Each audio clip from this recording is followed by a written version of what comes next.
Just one more month.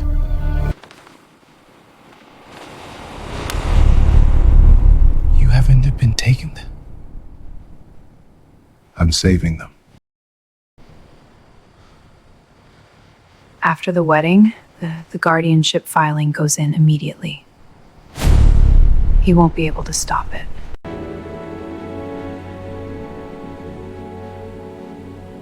For 6 months. You thought I couldn't walk.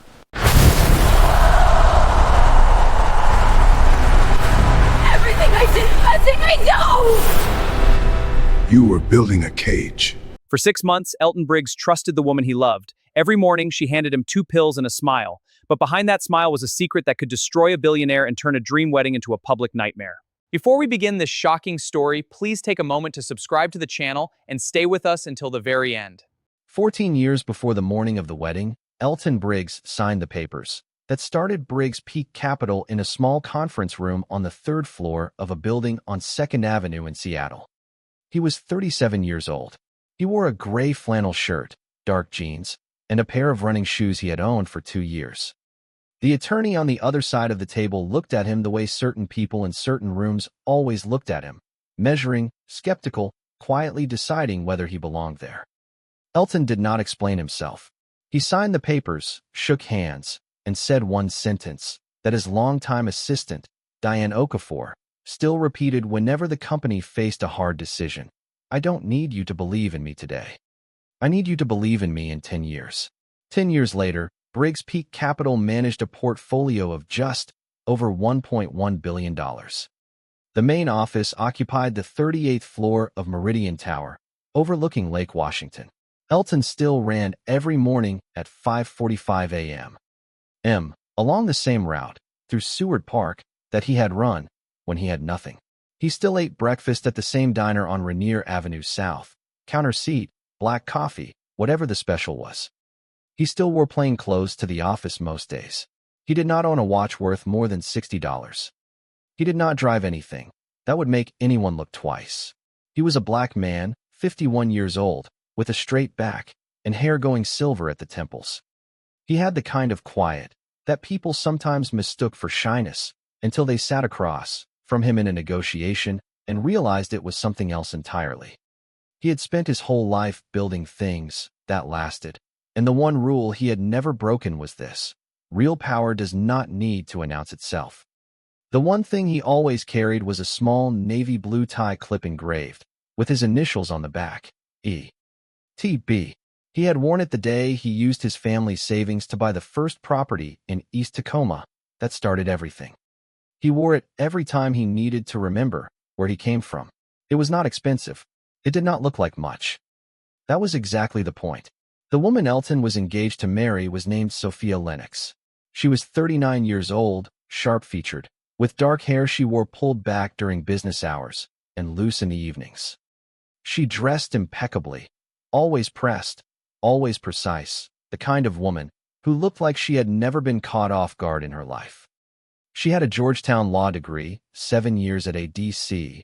financial consulting firm, and a smile that could make a room feel like she had personally decided to light it up. She had moved to Seattle 3 years earlier. She and Elton had met at a charity dinner in February.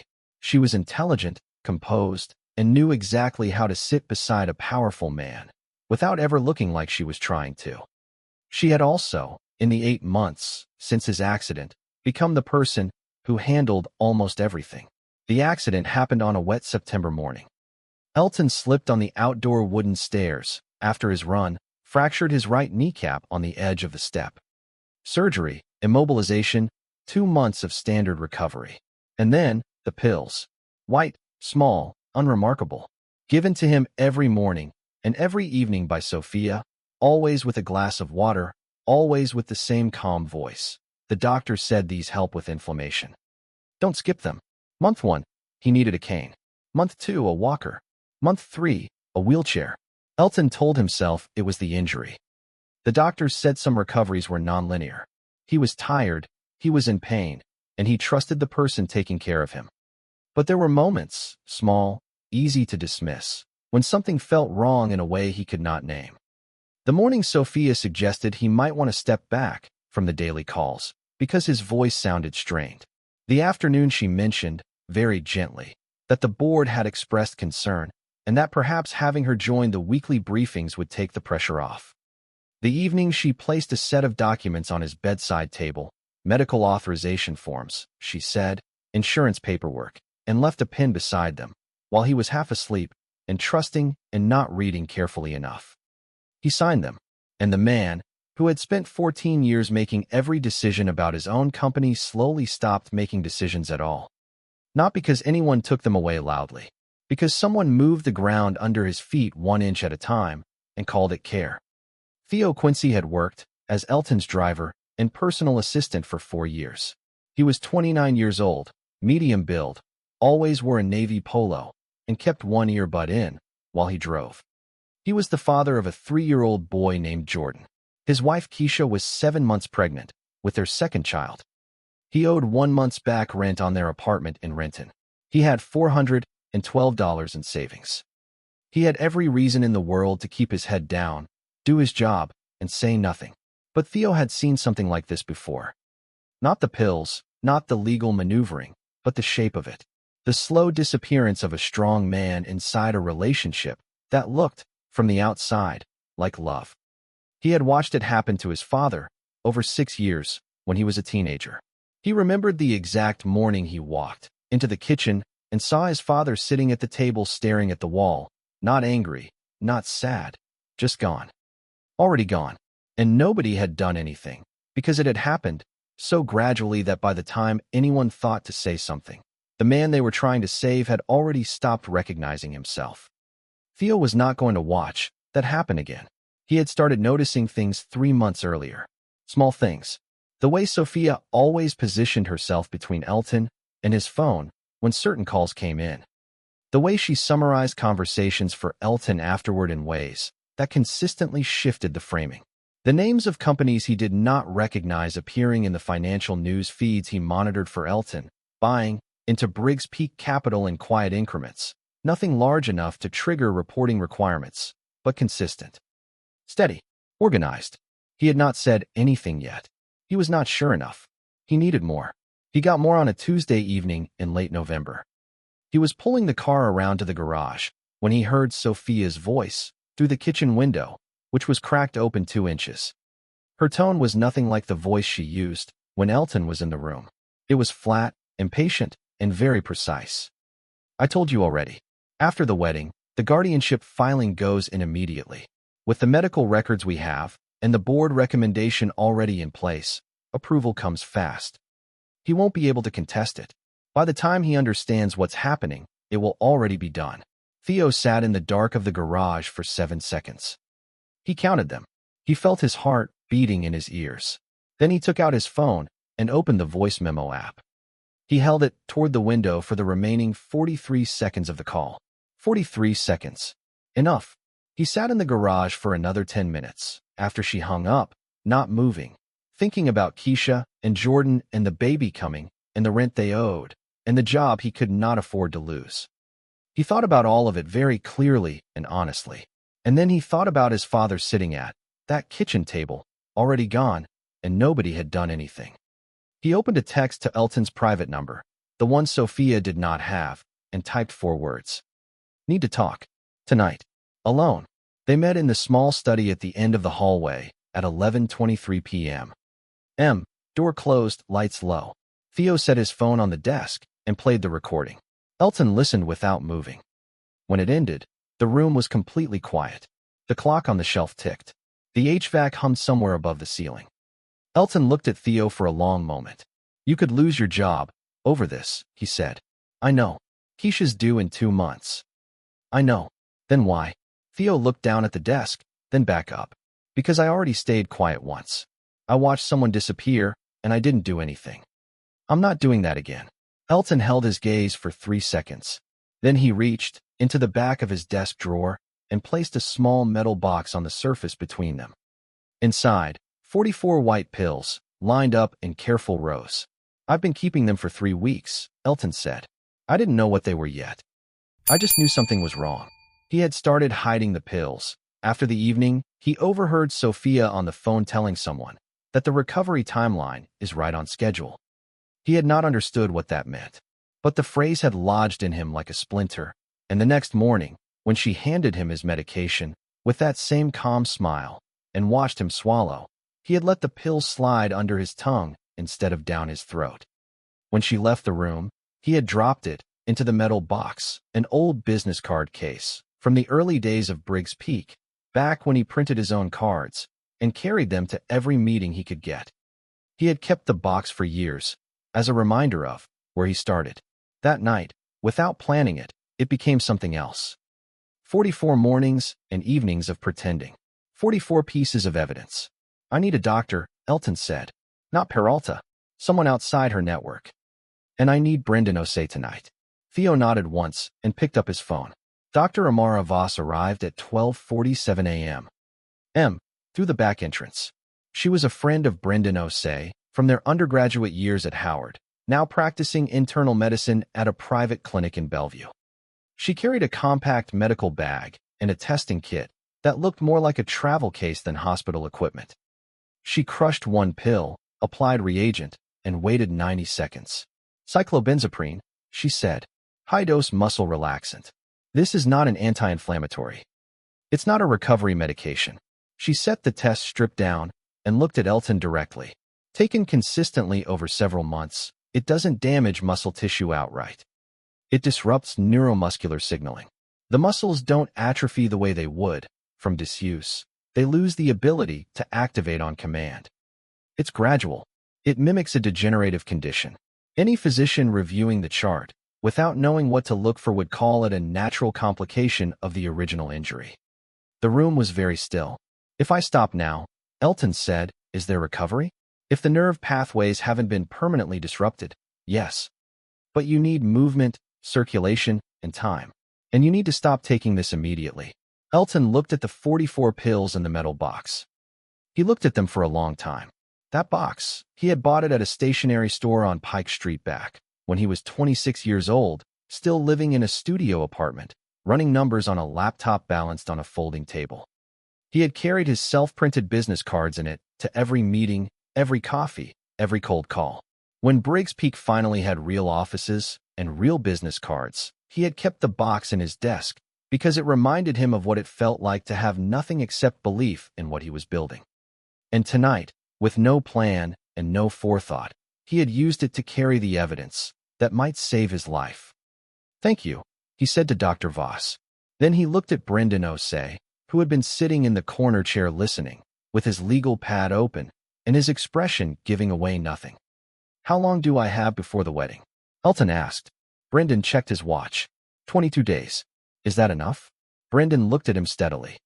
I'll need the kitchen security footage and a financial investigator by morning. You'll have both. Brendan closed his legal pad. Then it's enough. The financial investigator's name was Curtis Albright. 53 years old, gray hair, thin glasses, a voice like a man, who had spent 30 years explaining complicated things to people who did not want to hear them. He arrived at 8:15 a.m. the following morning with a laptop and a portable hard drive. He sat across from Elton and Brendan in the study, with the curtains half drawn, and laid out what 8 days of investigation had uncovered.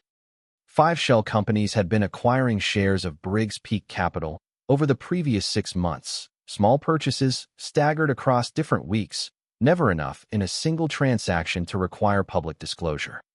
Individually, they looked like unrelated institutional investors.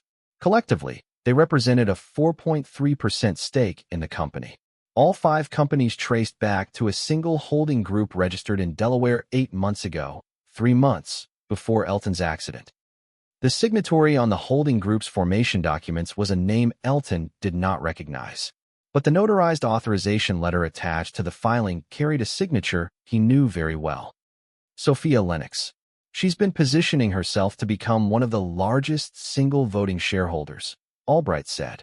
If you are declared medically incapacitated and she already controls the shares she's accumulated, combined with the financial authorization documents you signed in October, she gains operational control of the company. After the marriage, the guardianship petition locks it in legally. No one on the outside challenges a wife managing her disabled husband's affairs. Elton sat with his hands flat on the desk. The October documents, he said. I thought those were insurance forms. They were also a limited power of attorney covering financial decisions during a period of medical incapacity. It was filed with 3 other documents. The insurance paperwork was on top. The room was quiet for a moment. There's one more thing, Albright said. He turned the laptop screen toward Elton. One of the shell companies has a secondary signatory, someone who also has authorization to act on its behalf. The name on the screen was Warren Holt. Elton looked at it for 3 seconds without speaking. Warren Holt was 55 years old, silver-haired, always the first to shake Elton's hand at board meetings and the last to leave the room. He had been on the Briggs Peak board for 6 years. He had attended Elton's last birthday dinner. He had called 3 times in the past 2 months to check in and express concern about Elton's health and the burden Sophia must be carrying. How long has he been involved? Elton asked.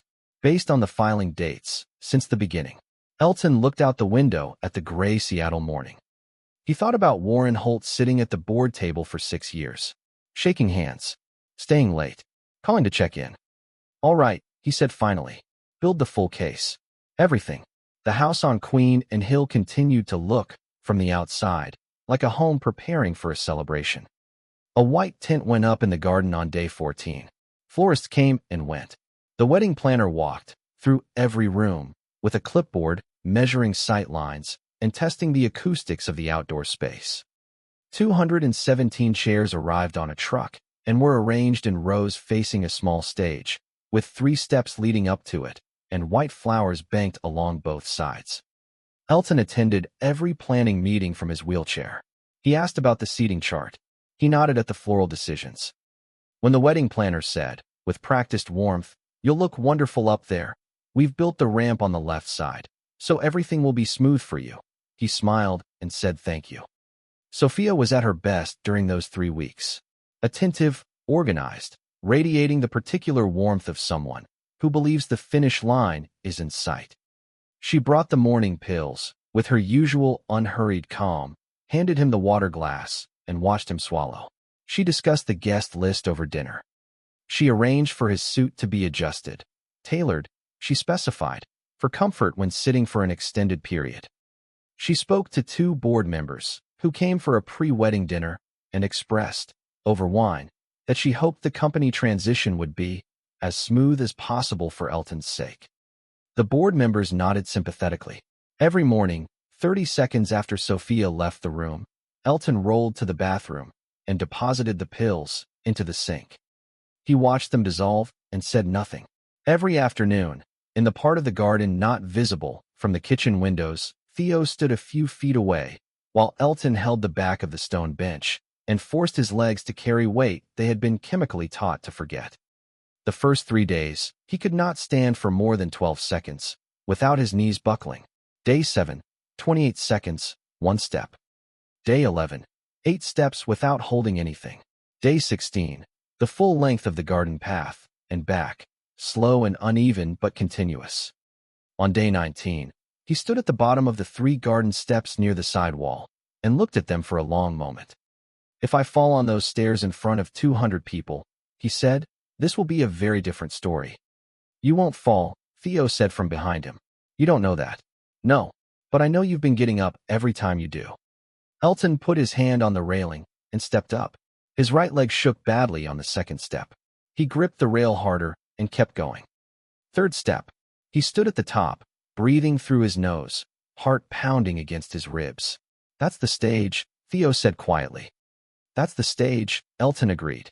On day 20, Brendan called with the final confirmation. The kitchen security footage was clear and authenticated. The financial records were packaged. Dr. Voss's laboratory report was signed and notarized. The screen behind the wedding stage had been arranged, with the A/V technician, a man Brendan had hired independently, not the wedding planner's crew. Warren Holt's connection to the shell company had been documented and would be included in the package delivered to the full board simultaneously with the presentation. "When you stand up," Brendan said, "take your time. Don't rush it. Let everyone see it. That moment is worth more than any document." Elton was quiet for a moment. The board members, he said. All 6 will be there. All 6. Front row, left side. The 3 lead investors are center. Warren Holt is seated at the end of row 1, right side. He'll try to leave when the screen comes on. There will be 2 people near the exits who will make sure the presentation finishes before anyone goes anywhere.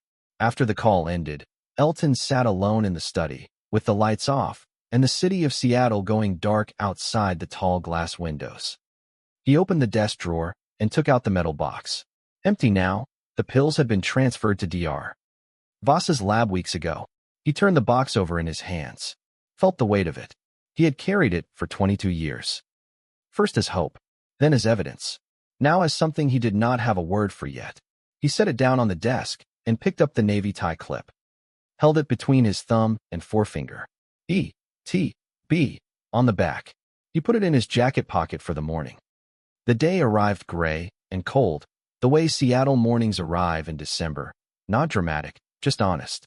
Light came through the bedroom windows at 6:48 a.m. Without announcement. Elton was already awake. He sat on the edge of the bed and looked at his legs for a while. He thought about 14 years of early mornings. He thought about the studio apartment and the folding table and the self-printed business cards. He thought about the 14 years between, that room and this one, everything he had built, every person who had told him he was asking for too much. He thought about Warren Holt shaking his hand at board meetings for 6 years. At 7 a.m., the door opened, and Sophia walked in wearing a white robe, hair already done, face composed and flawless. She was carrying the pill bottle and the glass of water.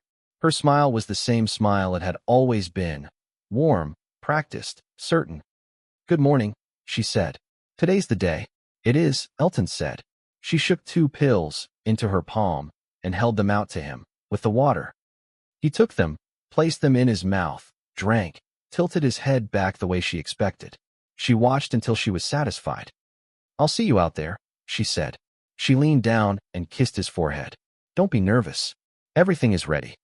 When the door closed, he walked to the bathroom, spit the pills into the sink, and watched the white powder spiral down the drain. Last time, he said to no one. He put on the suit, the one tailored for a man who would spend the ceremony sitting. He stood in front of the mirror and straightened the jacket. He reached into the pocket and took out the navy tie clip, held it for 3 seconds, and pinned it to his lapel. He did not look like a man who was going to stand up. That was the point. At 3 p.m., guests filled the 217 chairs in the garden. The 6 board members sat in the front row on the left. The 3 lead investors occupied the center. At the far right end of row 1, Warren Holt sat, with his silver hair combed back, and his expression carrying the particular look of a man who believes the world is about to arrange itself correctly. Sophia stood at the top of the stage in a white dress, composed and luminous, exactly as planned. At 3:08 p.m., the music changed. Every head turned. Theo pushed the wheelchair slowly down the white carpet. Elton sat with his hands resting on the arms of the chair, looking straight ahead. The wheelchair stopped at the base of the ramp beside the stage steps. The officiant smiled. "We are gathered here today." "I need a moment," Elton said. His voice was calm. The microphone on his lapel carried it cleanly across the garden. 217 people went completely still. He placed both hands on the arms of the wheelchair. He pushed himself up. The silence that followed was not like ordinary silence. It was the kind of silence that happens when a room full of people simultaneously stops breathing. Someone in the middle rows made a small, involuntary sound. A chair shifted. A wine glass was set down on a table somewhere, without a sound. Elton stood, not perfectly straight, not without effort, but standing, on his own 2 feet, in front of everyone Sophia had positioned to watch her win. He looked at her. Her face had gone completely white. The smile was gone.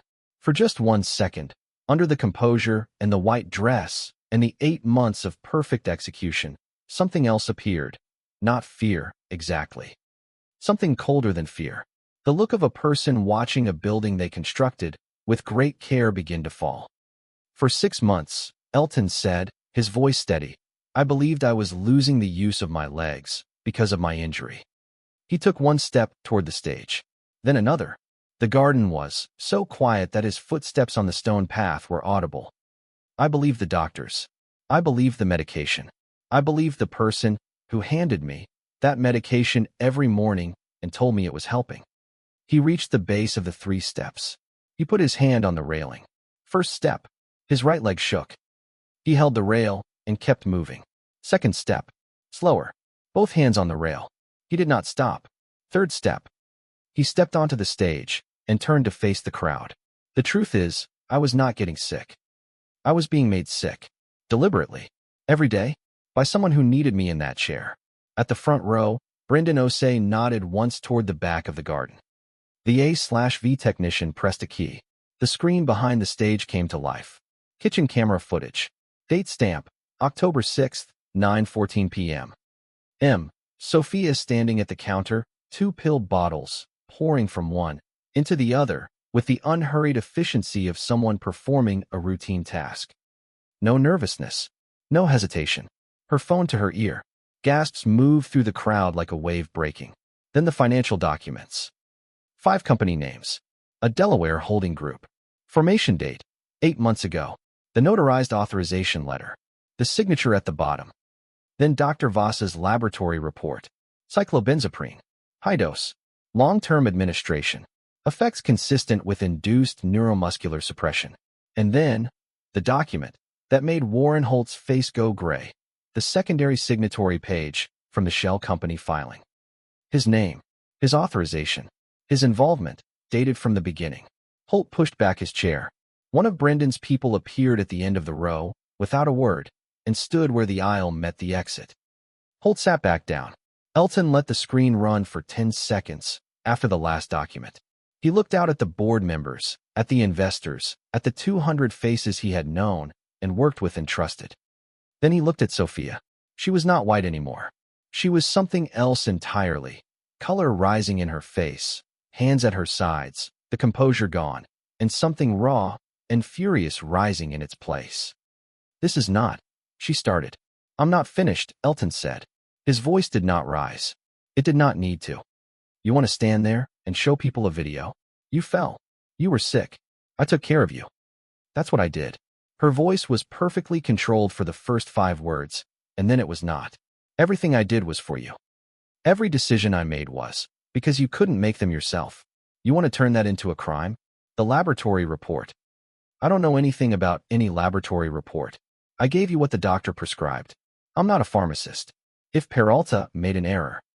Glenn Peralta's clinic was incorporated 4 months before my accident, Brendan said from the front row, standing now.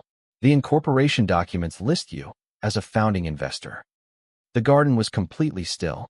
Sophia looked at Brendan, then at the board members, then at the investors. She looked at all of them with an expression that was beyond anger. It was the look of someone who had spent 8 months building something perfect and was watching it come apart in a sequence she could not stop and could not reverse. "I want a lawyer," she said. Her voice was flat and stripped of everything else now. "That's a good idea," Elton said quietly. "You think this is over?" She looked at him directly, and what was in her face now was not grief, and it was not remorse, and it was not even the shock of being caught. It was something that looked like the purest, most uncomplicated form of fury at a plan that had not worked. "You have no idea what you've thrown away. I was building something. For both of us. You were building a cage," Elton said. "You just put very comfortable furniture in it." 2 Seattle Police Department officers walked through the garden gate at 3:41 p.m. Brendan had coordinated their arrival 40 minutes before the ceremony began. They moved quietly along the side of the seated guests. Sophia watched them come. She did not move. She did not run. She stood in her white dress at the top of the stage and watched them cross the garden toward her with the expression of a person who still, even now, could not fully accept that the outcome had changed. When the officer read her rights, she said nothing. When they walked her toward the gate, she turned her head once and looked back at Elton. Not pleading, not sorry, just looking, the way you look at something you still want and cannot have and will not stop wanting. The gate closed. Warren Holt was escorted from his seat 11 minutes later. Immediate, December 20th, Sophia Lennox was booked at the King County Correctional Facility at 4:57 p.m. on charges of intentional bodily harm, financial fraud, and conspiracy to commit corporate asset theft. Her bail hearing was set for December 23rd.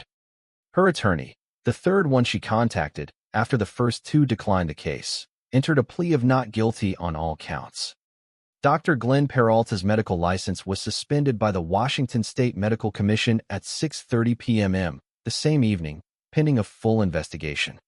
The commission's preliminary review, based on Dr. Voss's lab report and the timeline of Peralta's prescriptions, noted that the pattern of treatment was inconsistent with any recognized standard of care for the documented injury. Warren Holt resigned from the Briggs Peak Capital Board of Directors at 8:14 p.m. via a two-sentence email to the board secretary. He did not provide an explanation. His attorney issued a statement 2 days later saying his client denied any knowledge of wrongdoing and was cooperating fully with investigators. Organizational, January through February. On December 27th, the full Briggs Peak Capital Board convened an emergency session. All financial authorization documents signed by Elton during the period of documented medication interference were voided. The limited power of attorney filed in October was formally withdrawn and referred to the King County Prosecutor's Office as part of the criminal case. The 5 shell companies were ordered to divest their Briggs Peak shares by court injunction filed January 9th.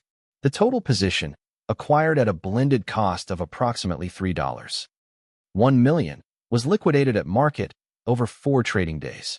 The proceeds were frozen pending civil litigation.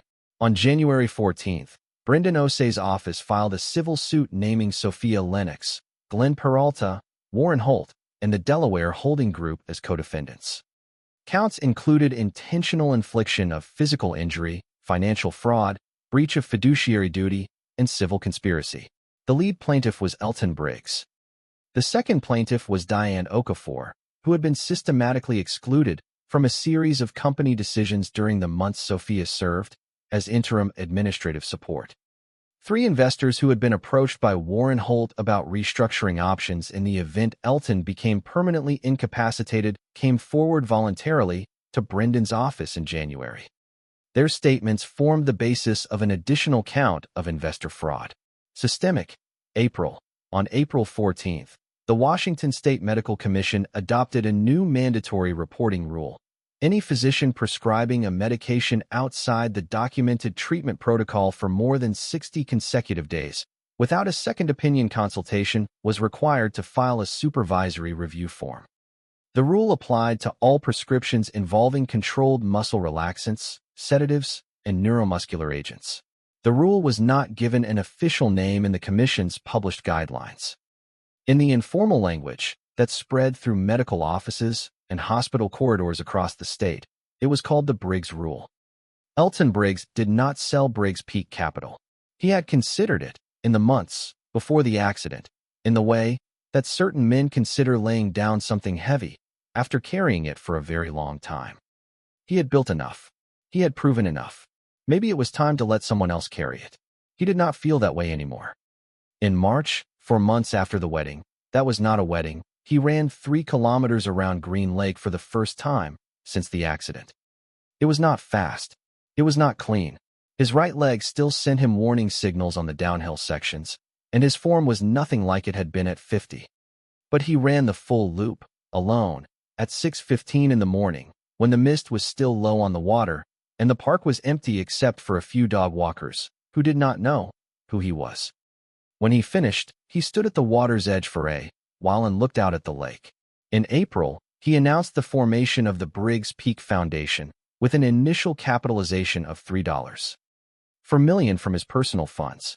The foundation's 2 mandates, legal and financial support for victims of what the filing documents termed asset isolation schemes targeting individuals during periods of medical vulnerability, and professional development scholarships for young people of color entering careers in finance and law from communities that historically lacked access to those networks. 11 of the investors who had been present at the December ceremony signed contribution pledges within the first week of the announcement. The total committed by May, $7.8 million. I spent 6 months in a wheelchair, Elton said at the foundation's launch event, in the same garden where the white tent had stood. "I don't want the next person to spend longer because they didn't know they had the right to fight back." 6 months later, June, Theo Quincy was promoted to Director of Operations and Security at Briggs Peak Capital in February, with a salary of $96,000 annually. His son Marcus James Quincy, named partly for a great-uncle and partly, Theo would admit years later, over a beer, for a man he had watched get back up more times than should have been possible, was born on February 3rd, 7 pounds and 4 ounces, loud from the first minute. The Quincy family closed on a 3-bedroom house in Kent in May. The back rent was long paid. Theo still drove Elton to the office on Monday mornings. Neither of them talked about the garage and the 43 seconds very often. They did not need to.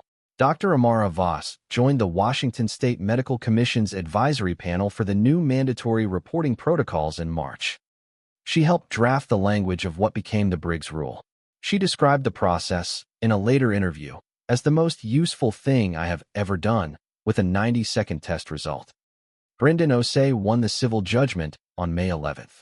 The court awarded Elton $2.3 million in compensatory and punitive damages from the named defendants collectively. The criminal trial for Sophia Lennox and Glenn Peralta was scheduled for October. Warren Holt negotiated a cooperation agreement in exchange for reduced charges. His attorney confirmed in a statement that Holt had provided substantial assistance to prosecutors. Sophia Lennox remained in custody after her bail request was denied at the January hearing, the judge citing flight risk based on the scale of the financial scheme. Her attorney filed 3 motions in the spring, all denied. She maintained, in every document and every recorded conversation with her legal team, that she had done nothing wrong, that Elton had needed her, that everything she did was a form of care, that the jury would understand. Dr. Glenn Peralta lost his medical license permanently on April 19th. He did not contest the ruling. Warren Holt resigned from 2 other corporate boards in January before those boards asked him to. He spent the spring in a house in Scottsdale, according to his attorney, reflecting and preparing for the legal process ahead. On the morning of June 7th, Elton Briggs put on a gray flannel shirt, dark jeans, and a pair of running shoes. He drove himself to Seward Park at 5:40 a.m., parked at the South Lot, and ran the full loop, 4.3 miles, for the first time in 10 months at full distance. When he finished, back at the car, breathing hard and sweating, through the flannel, he reached into his pocket and took out the navy tie clip. Held it in his palm for a moment. Felt the familiar weight of it. He pinned it to the inside of his collar, where no one would see it but him. Then he got in the car and drove back to the office. He had a 7:15 a.m. call with the foundation's first grant recipients. He did not want to be late.